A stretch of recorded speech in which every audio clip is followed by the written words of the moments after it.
The original 89er cemetery is an acre and a half piece of land in the northwest corner of the Spring Creek Memorial Cemetery, and it was born in 1889. It was called the 89er Cemetery, and then around the time of the statehood, it became the Binge Cemetery from the Binge family that took over running and operating it. And then sometime in the early 40s, I think around 1943, it became the Spring Creek Memorial Cemetery, that original 1.5 acres, and didn't expand into a full-size, full-service cemetery until 1962 or 63.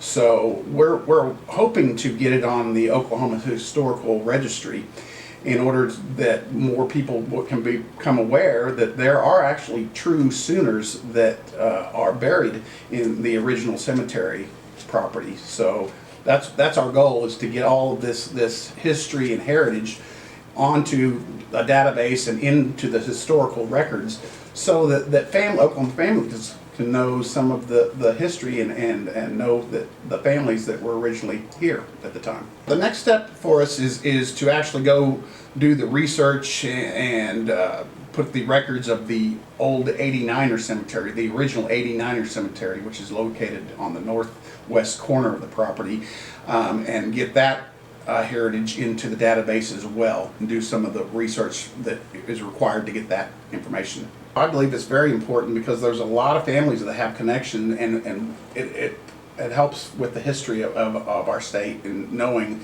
that the original Sooners are still right here in Oklahoma County, and that people can trace the genealogy of their family way back to Civil War times and before. If you have any information or would like to explore possibly becoming one of our Oklahoma families, you can call us at 405-232-8614.